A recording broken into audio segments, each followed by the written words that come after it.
Shout shark in the ocean and most people take off like a speedboat. But in Florida, they're as likely to grab a fishing rod.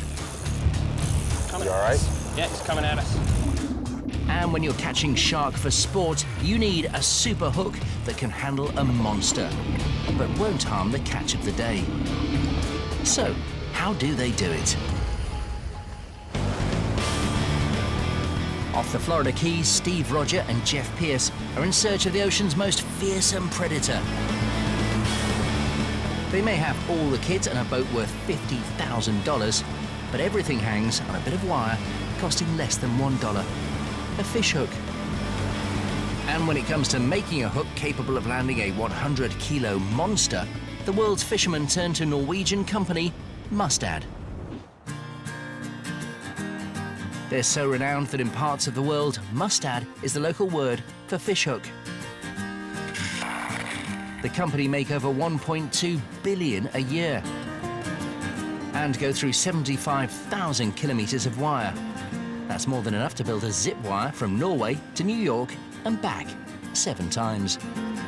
They use Swedish steel with a carbon content of 0.7% to make it super hard. But it's not hard enough to make a fish hook. And it's certainly not clean enough. So the wire's lowered into an acid bath on what else but a big hook. It comes out utterly pristine, but it's no match for a 100-kilo shark.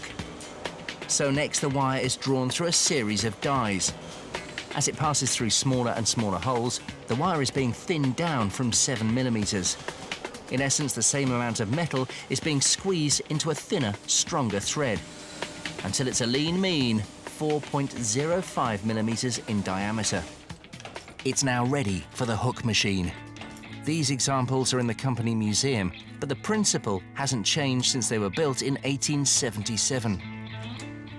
In the fishhook business, it's not just the sharks in the sea you've got to worry about. Patenting prevents copying, but expires a few years after issue. And then everyone gets the design. So the company's fishhook machine has never been patented. Its secrets have been rigorously guarded by the likes of production manager Ernst Andersen. These machines are the secret of our success. That's why we keep them secret. And you've got more chance of landing the Loch Ness Monster than hoarding the machine's secrets out of Ernst. All I can tell you is that wire is coming in at one end and fish hooks are coming out at the other end. Thanks, Ernst. The wire goes into the machine. It's bent into a hook shape and an eye is formed at one end to tie the line onto. A barb is cut just below the point. And finally, the hook is sharpened. The trouble is, conventional fish hooks can be swallowed and catch in the fish's gut. A big problem for sport fishermen who want to release their catch without harm. So the company designed a revolutionary solution. The circle hook, specially shaped to catch in the mouth and not the gut.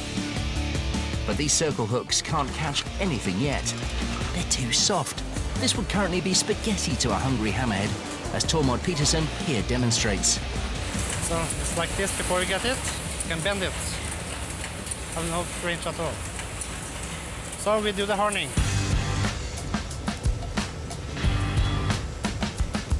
To toughen the hooks further, this machine heats them to a blistering 850 degrees Celsius.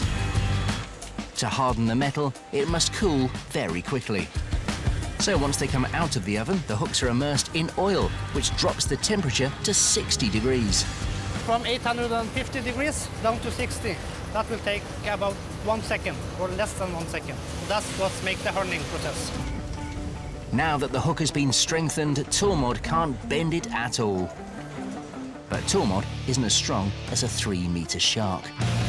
Luckily, Ernst has a machine that is. Time to test the hook's metal. This hook is supposed to withstand 75 kilos before it's opening up. We are now at 100 kilos. So this hook has no problem to take the load it's designed for.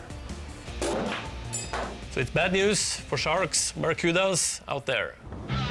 Now there's only one place that this hook belongs, in a shark. And Jeff's got a bite.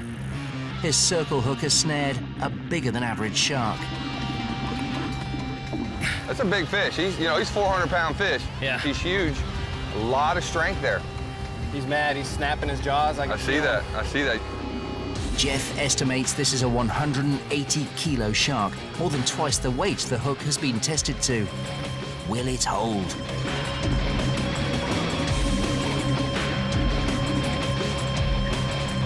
And to go this far on a fish and have that hook break, it's heartbreaking.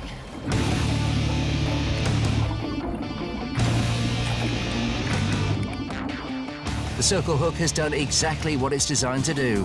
Hook the fish in the mouth, not in the gut. Woo! What a fish. Boy. For sports fishermen, it's all about the chase. The last thing Jeff wants is to harm this magnificent fish. And thanks to the circle hook, the shark is easily released without injury.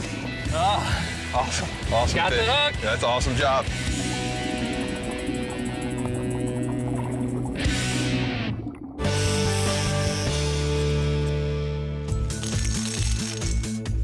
There are over 500 billion pieces of Lego in the world, enough to give everyone on Earth 70 pieces. And 50 million of them are here in Legoland, Florida. But turning bricks into buildings, people and spacecraft takes skill and imagination. So, how do they do it? It's 8 a.m. in Washington, D.C. Don't panic. Congress isn't under attack.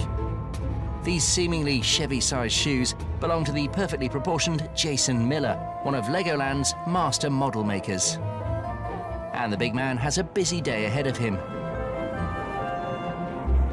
The park is always adding new attractions, and that means Jason has to build up to 50 new models every year.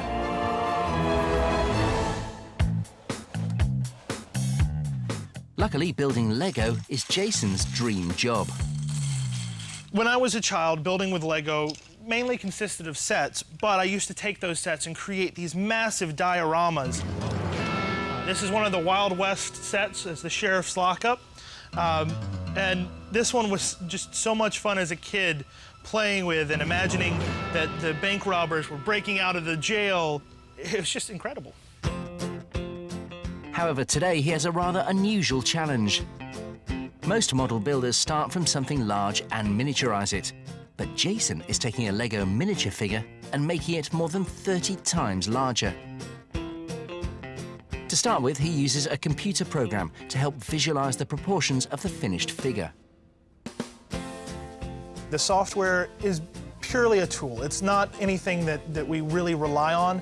We rely on our imagination and creativity in order to build these models. It just gives us a good starting point. When it comes to building the model, Jason has just the same standard bricks to work with as any Lego builder.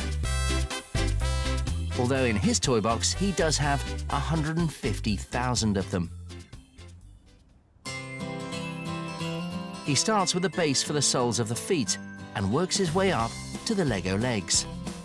One of the most important things to remember is to overlap the bricks. I'm actually building one layer this way and the other layer this way, which makes it as strong as it possibly can be. The prototype takes 32 hours to build.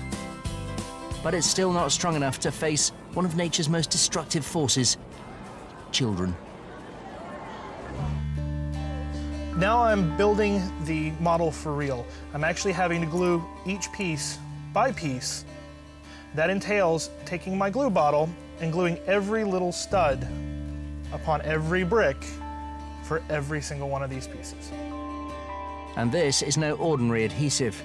Lego have developed a special polymer that melts the plastic, turning these individual pieces into one massive, strong block. One slip here, and you're stuck with it. There's no going back. Once I've glued a piece on, I can't get it back off.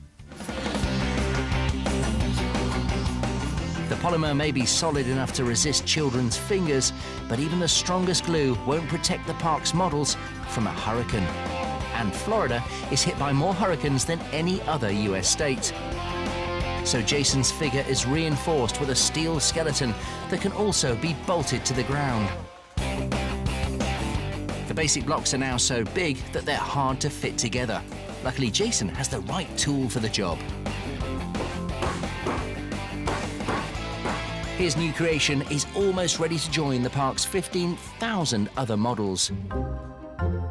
Everything from gigantic dragons to Miniland, a 1/20th scale recreation of America's most famous landmarks, including New York, Florida, and Vegas. Or is it Cairo? And to satisfy even the park's most demanding visitors, Jason and the other model makers have to ensure every little detail is accurate. To create the buildings here in Miniland, we actually sent a team of designers out to the location we're trying to represent. They took photos of everything from trash cans to light posts to the buildings themselves. The park is a mini brick marvel to boggle the imagination. And thanks to master builders like Jason, it's growing all the time. Every day I'm amazed by what you can do with Lego. And there's nothing you can't. That's the best part, is as long as your imagination can create it, you can do it.